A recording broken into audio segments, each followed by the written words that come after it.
Assalamualaikum warahmatullahi wabarakatuh. Alhamdulillah wassalatu wassalamu ala Rasulillah wa ala alihi wa sahbihi wa mawalah la haula wa la quwata illa billah. Rabbi syrah li sadri wa yassir li amri wahlul 'uqdatam min lisani yafqahu qawli. Allahumma la sahla illa ma ja'altahu sahla wa anta taj'alul hazna idza syi'ta sahla. Allahumma alhimna as-shawab wa jannibna az-zalal.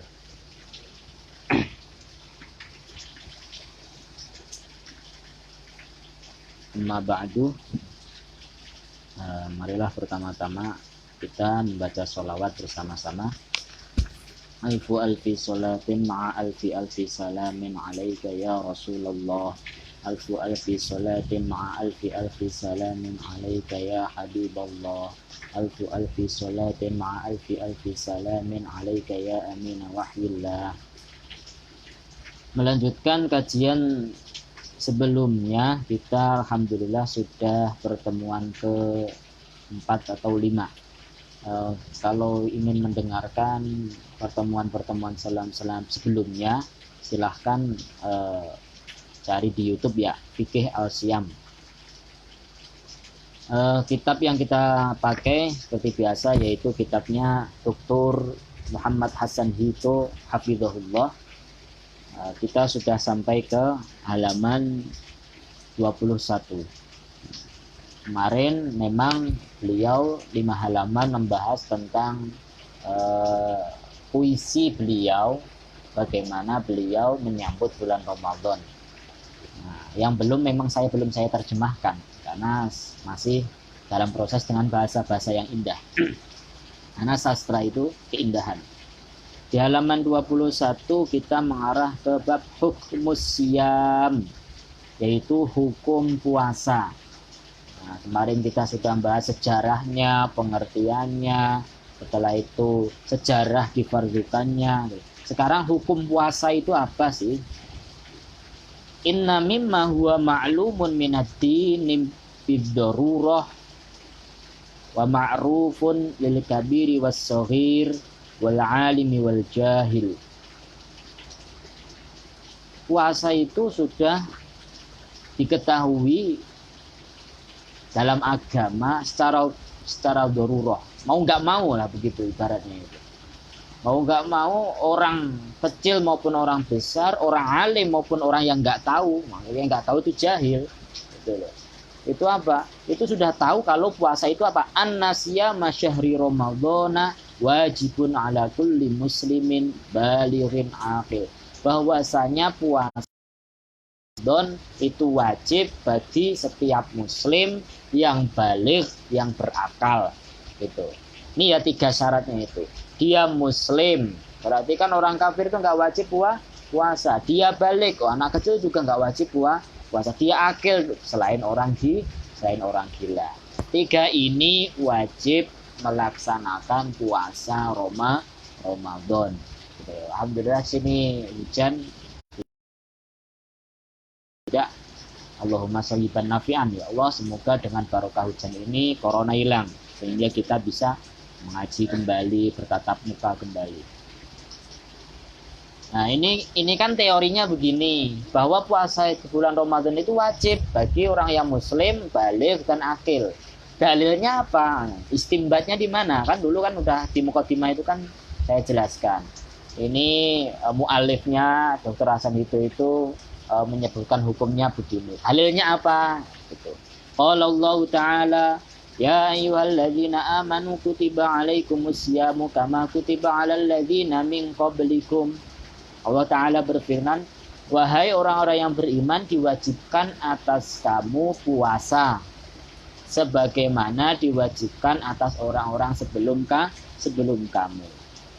Itu sudah diwajibkan, itu berarti sudah wajib.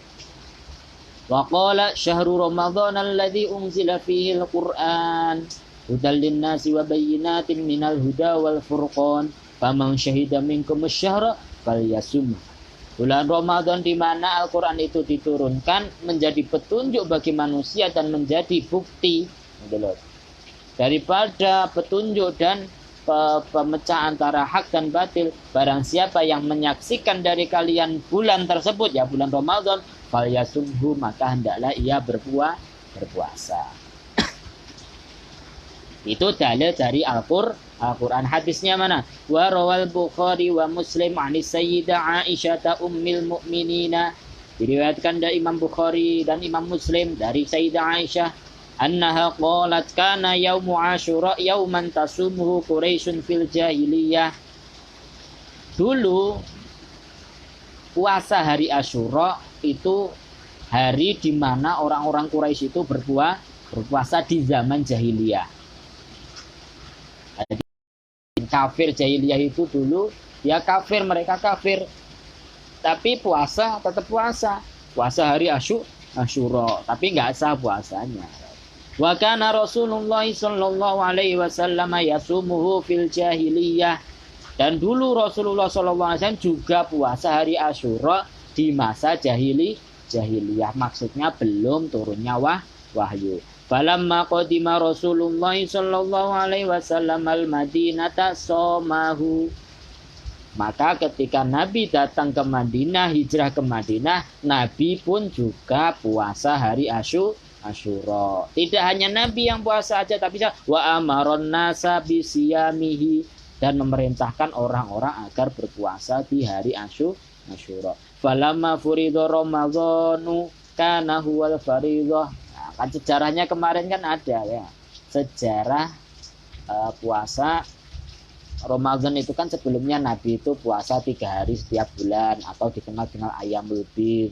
Lalu puasa hari Asyura, baru ketika turun ayat diwajibkannya puasa bulan Ramadan, yang lain itu yang lain bukan ditinggalkan, yang lain hukumnya sunnah. Nah, ini Nabi pernah puasa hari Asyura, lalu ketika diwajibkan puasa bulan Ramadan, yang Ramadan itu menjadi puasa wajib, wa taraka yauma Asyura, dan Nabi meninggalkan puasa hari Asyura, faman syaa shaumahu faman syaa tarakahu. Dan Nabi Nabi berkata bahwasanya siapa yang pengen puasa di hari Asyura silahkan, dan siapa yang nggak pengen puasa ya juga silahkan. Wa qala sallallahu alaihi wasallam, dalam hadis yang lain Nabi bersabda, fi ma rawahul Bukhari wa Muslim, buniyal Islamu ala khamsin. Islam itu dibangun atas 5 dasar. Apa aja? Syahadati alla ilaha illallah wa anna muhammadar rasulullah. Yang pertama syahadat. Ada syahadat tauhid, ada syahadat rasul. Wa iqamis sholat, dan mendirikan sholat. Wa itaiz zakah, dan membayar zakat. Wa saumi ramadhana, dan puasa Ramadan. Wa hajjil baiti, dan haji ke Baitullah, man bagi orang istata'a ilaihi sabila, yang mampu menempuh haji. Nah, ini dalilnya itu rukun hadis yang menunjukkan rukun Islam. Di situ ada wa saumi Ramadan. Nah, sekarang udah tahu bahwa orang yang wajib puasa itu harus memenuhi 3 syarat, yaitu muslim, selanjutnya baligh, selanjutnya aqil atau berakal. Sekarang puasanya orang kafir bagaimana? Wa ammal kafiru fala yajibu alaihi siyamu wujuba adain fid dunya. Adapun orang kafir maka ia enggak wajib puasa. Maksudnya enggak wajib menunaikan puasa ketika di dunia. Kalau ada teka-teki siapa yang enggak wajib puasa, ya orang kafir. Orang kafir itu enggak wajib puasa, enggak wajib menunaikan puasa. Li'annahu, kenapa sih kok enggak wajib? Li'annahu la yasihu minhu lau fa'alahu. Karena ketika ia melakukan puasa sedangkan ia masih keadaan kafir, maka puasanya tidak sah. Wa dzalika li'annal Islam syartun min syuruti sihhatihi. Kenapa bisa begitu? Karena Islam itu sebagai salah satu syarat sahnya puasa. Jadi Orang yang nggak wajib puasa itu orang kafir. Orang nggak wajib menunaikan puasa ya. Lah, terus bagaimana nih? Dia nggak wajib puasa, dia kafir. Terus apakah Allah itu nggak menghukumnya? Tetap Allah menghukum. Wa innama yajibu alaihi, akan tetapi wajib bagi orang kafir wujubu mu'akhadzatin fil akhirah. Wajib menghukum orang kafir besok ketika di akhirat. Ala makna, maksudnya gimana sih? Katanya di dunia nggak wajib menunaikan sholat, tapi kenapa di akhirat kok dihukum?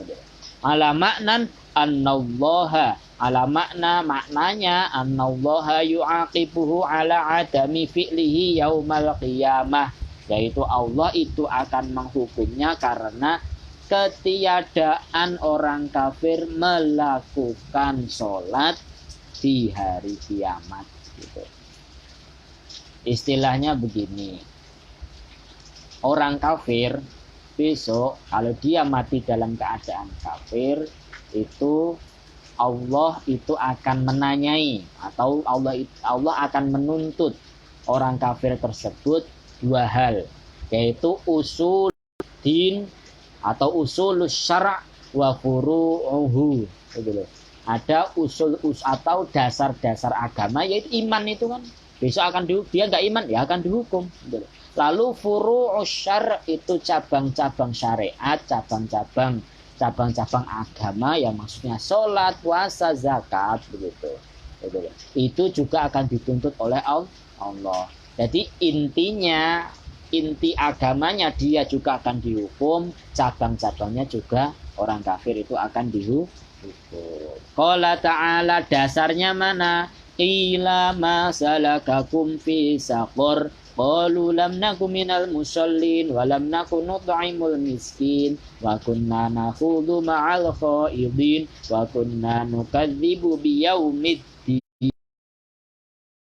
Ini dalam surat Al-Muddatsir katakan, ada yang nanya nih, orang ashabul yamin, ahli-ahli surga nanya kepada ahli neraka, masalah kakum fi saqar, apa yang menyebabkan kamu itu masuk neraka sakor namanya.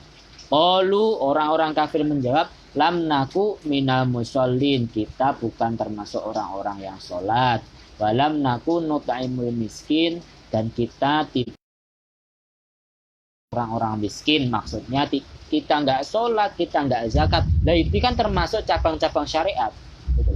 Jadi mereka masuk neraka itu karena apa? Karena meninggalkan sholat, meninggalkan zakat. Loh, bukannya orang kafir nggak wajib? Ya ini, wa kunna nakhudhu ma'al khaidin, dan kita membicarakan yang batil beserta orang-orang yang membicarakan yang batil. Wa kunna nukadzibu biyaumiddin, dan kita mendustai hari akhir, atau yaumuddin itu maksudnya hari kiamat. Mendustai hari akhir, kita kan kalau rukun iman itu kan ada 6, salah satunya adalah iman pada hari akhir. Nah ini maksudnya orang kafir itu mengingkari dasar syariat gitu loh, yaitu mengingkari rukun iman, salah satu rukun iman gitu satu. Terus orang kafir itu tidak hanya mengingkari ini, tapi juga karena ia meninggalkan sholat, ia meninggalkan zakat. Fakana sababu dukhulihim jahannama ma dzakarahullahu min annahum lam yaf'alu ma aujaballahu alaihim minas shalah was sadaqah wa ghairi dzalika ila janibi kufrihim idh kanu la yu'minuna biyaumiddin. Jadi sebab masuknya orang kafir ke neraka itu karena mereka tidak melakukan apa-apa yang Allah wajibkan atas mereka ketika di dunia.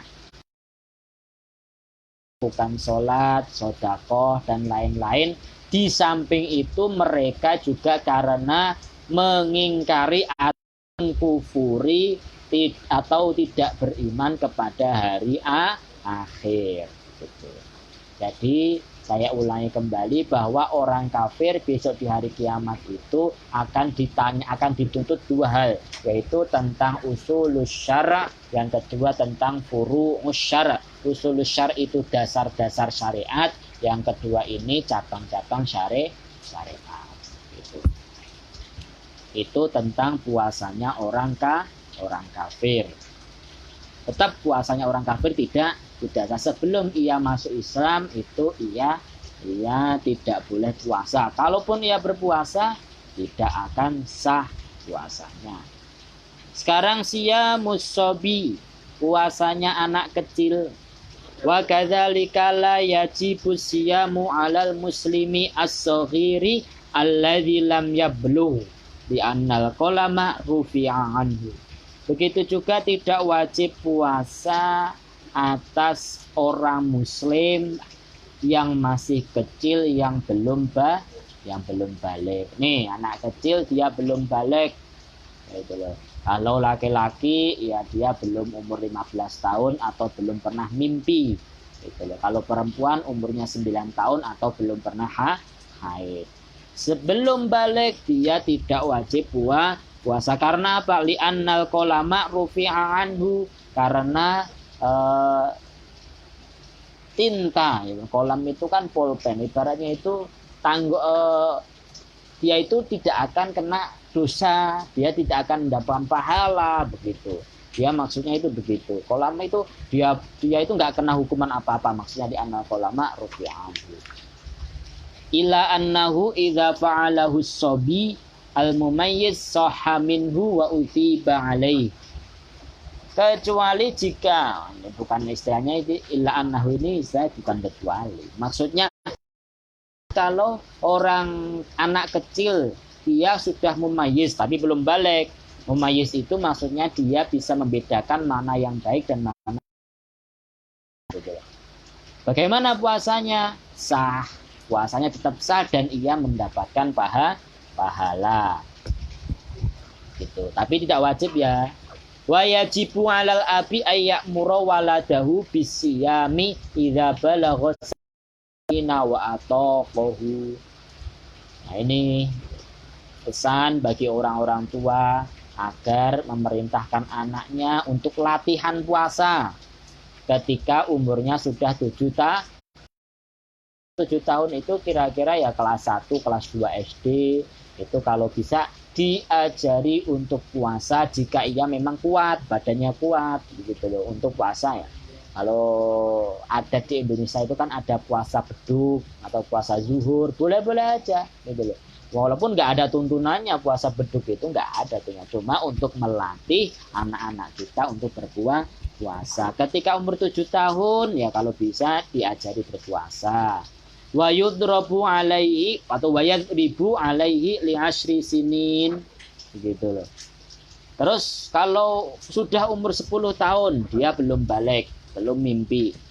Umur 10 tahun kira-kira kelas 4, kelas 5 itu dia ketika meninggalkan puasa itu boleh orang tuanya itu memukulnya, ya memukul tapi ibaratnya itu kalau dorban ghairu mubar, tapi pukulan yang asal gaplok aja. Bagaimana caranya? Dengan bahasa atau dengan kata-kata yang baik begitu. Kama warada bidzalika nasi an Rasulillah sallallahu alaihi wasallam fi shalah, sebagaimana yang telah dinaskan pada hadis Rasulullah tentang salat. Faqad qala sallallahu alaihi wasallam allimu bersabda ajari anakmu allimus sabiyya as-salata ibna sab'in. Ajarilah anak kecil ketika umur 7 tahun ajarilah salat. Wadribuhu 'alaiha ibni ashrin. Dan pukullah atau pukul dengan mendidik itu pukullah ketika umur 10 tahun. Loh kok bisa? Ini kan bahas sholat. Kok bisa sekarang bahas katanya puasa tadi. Wa qisa as-saumu bis-shalah. Puasa dikiaskan, disamakan hukumnya dengan sholat. Gitu loh. Jadi ketika umur 7 tahun jangan hanya sholatnya aja yang diperhatikan, tapi juga puasanya. Fayuk marubihi as-sobiyyu li sab'in wa yudrabu alaihi atau wa yadribu alaihi bi asyrin in ataqahu. Dia ketika umur 7 tahun itu apa? Puasanya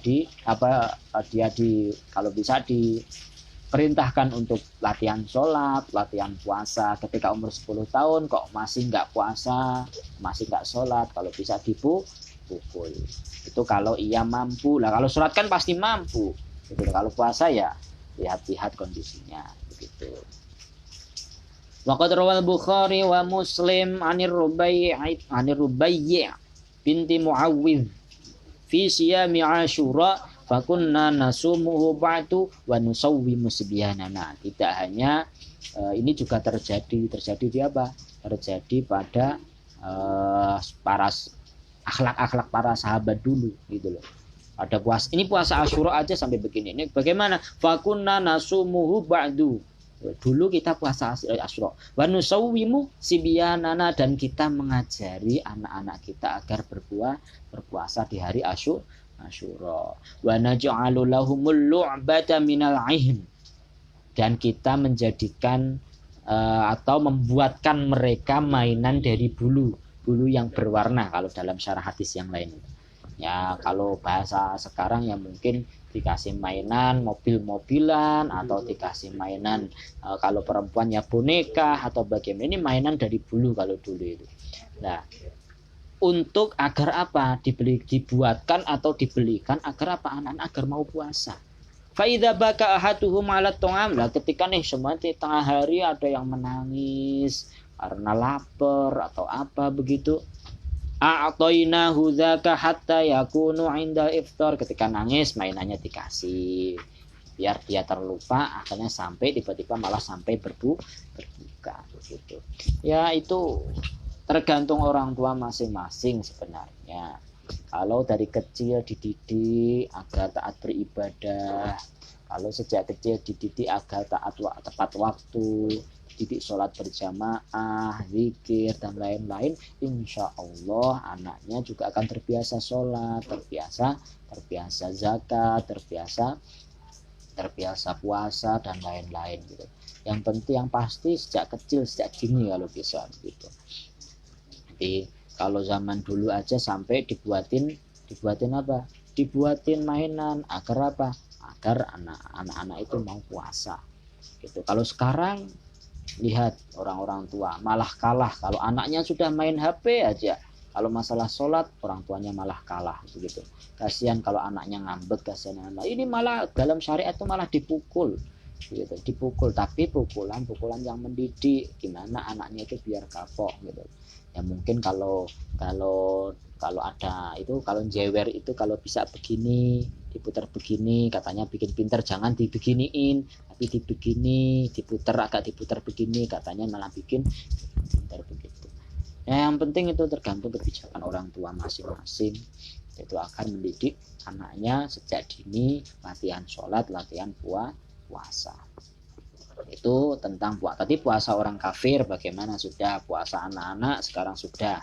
Sekarang siyamul majnun, puasanya apa? Puasanya orang majnun atau orang gila begitu.